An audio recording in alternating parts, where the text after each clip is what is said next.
Rather than calling them dark soul, I'm going to refer to them as distorted.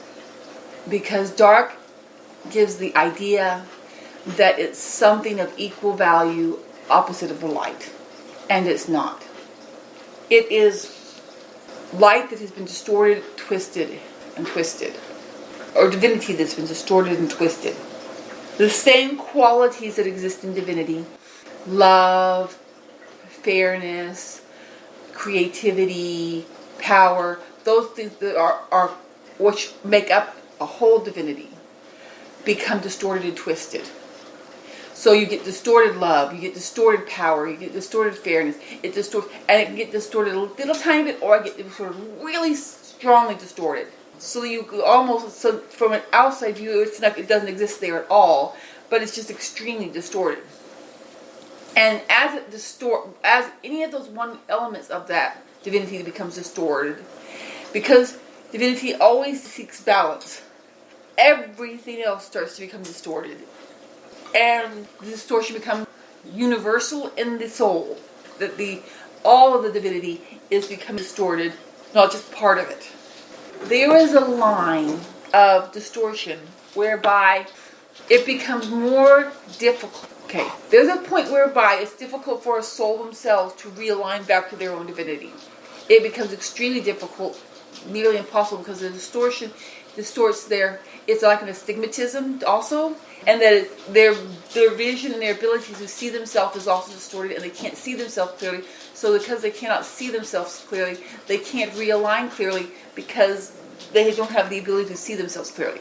In those instances, they need an outside source which can see more closely in line with divinity to help realign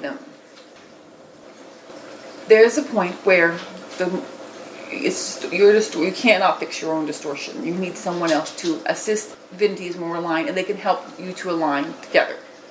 And the more of these ones you get that are aligned to divinity that you have together, they're actively reaching to try to help, the easier it becomes. Because there is a sense of entrainment.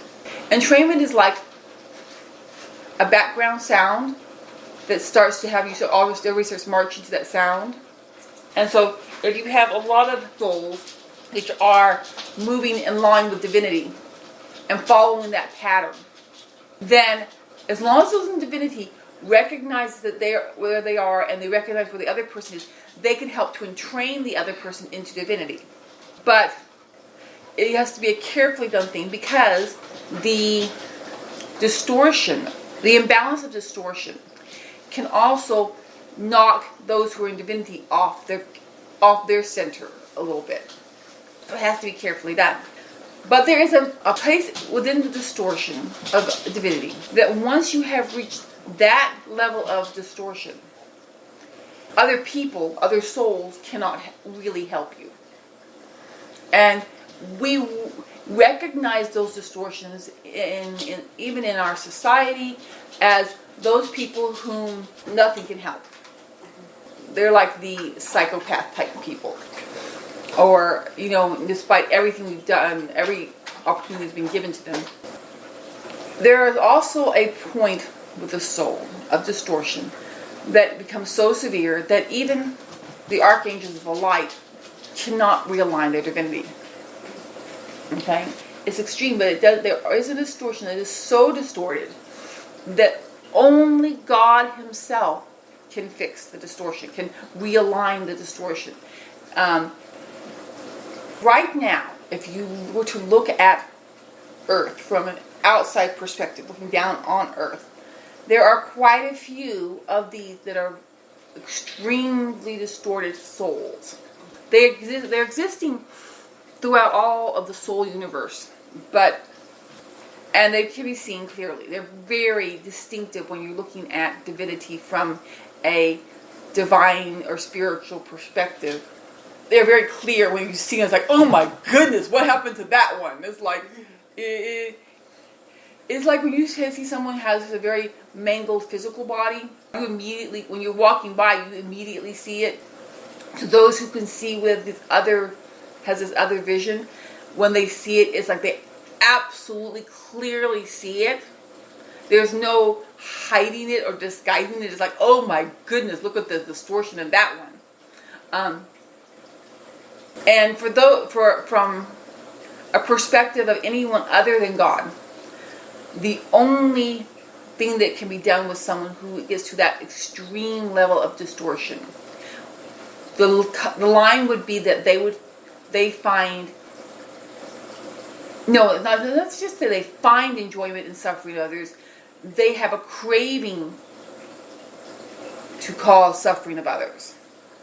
Once you have someone who has a craving to a soul that has a craving to cause suffering to others, there is really nothing other than God that can do, anyone else can do other than God to fix the situation. Now, it is possible, if this craving is caused by a soul shard, that something can be done, because soul shards are more insane because they cannot reach balance because they're just a piece.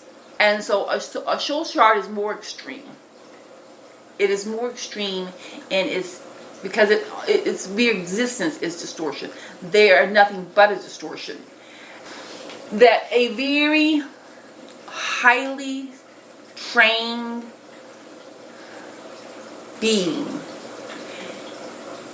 with the support of God and even those of the archangels that are highly trained and purposeful in this, can help to gather up these shards, cleanse them, and realign them to as much as to their purest form of divinity, and help to reattach them back to the original soul divinity source, and that there could be a healing taking place. That takes someone very, very special, very attuned to, yes, attuned is the exact word, because there is a song to each soul. So someone who is very attuned to the songs of souls would know how to tune in the shard to the rest of the soul and help them to find their own, get their song realigned.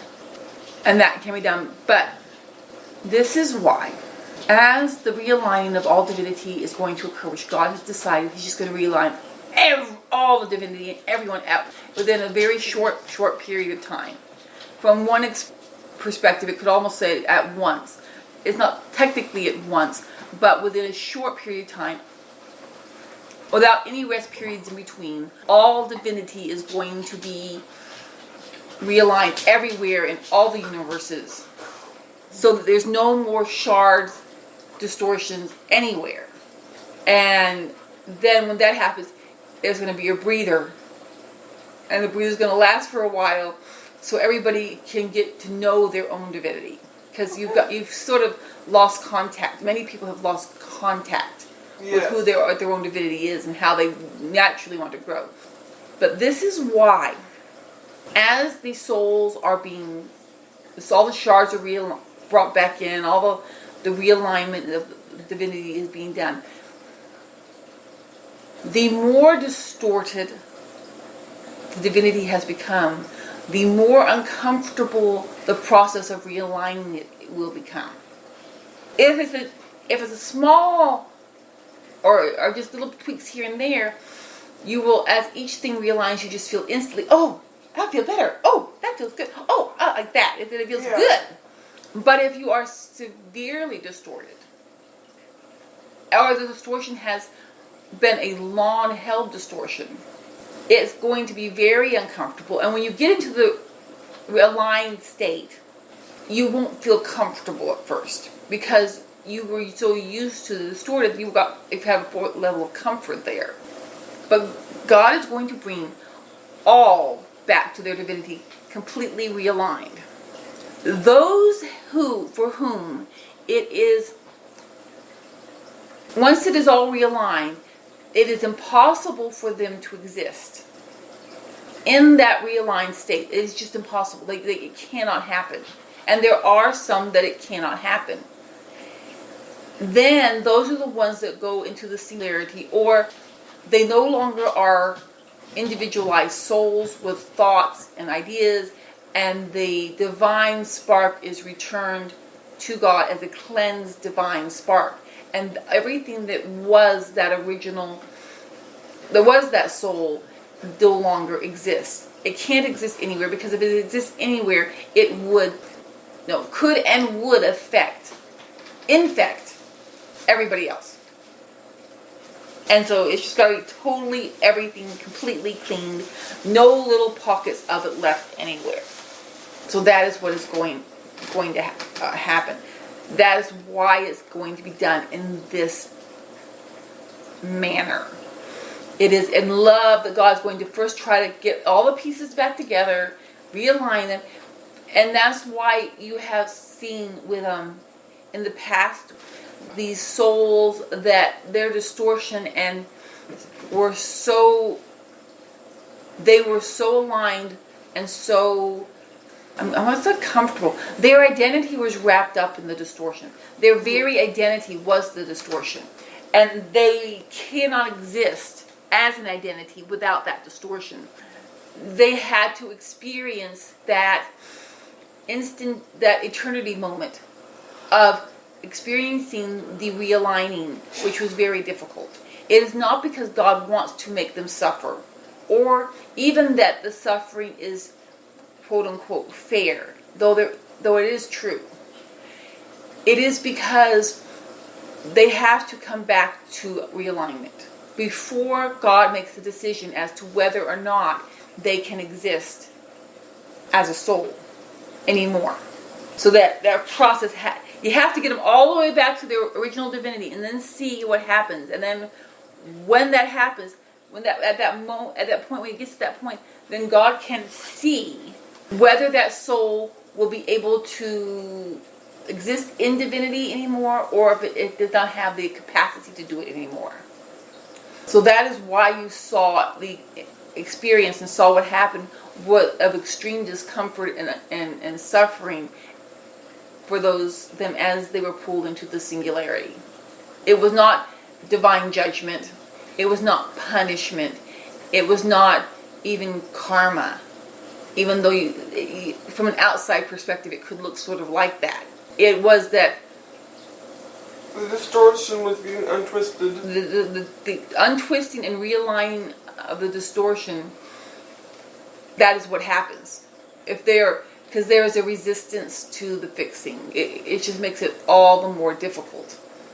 And there is no other choice but to do. This is what is going to happen. There is no other. Well, what if we tried? Everything's already been tried. Time has already been given.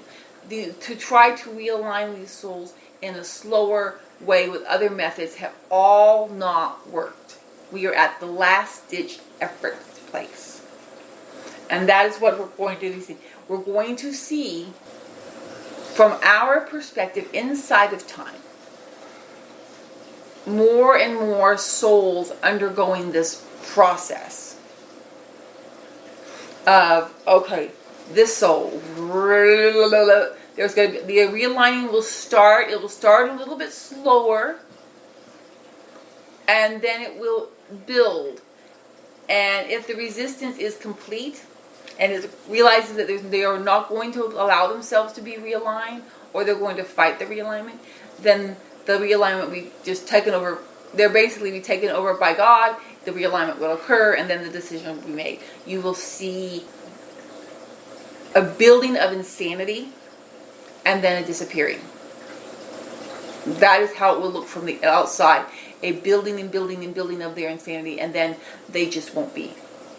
And from a physical sense, you may have memory of them for a little while, but very, very quickly, that memory will just disappear. It's like it will just disappear. It will like it never happened. It will be very much, as people describe mandala effects, that somebody has like a memory of something being different, but everything else shows that it wasn't that way. But you still have the memory, so it feels, it'll be that place like when you're coming out of a dream and you sort of remember things but you're not completely clear. It will move into that, and then eventually it'll just disappear. And that is what you will experience for those souls that end up going into the singularity.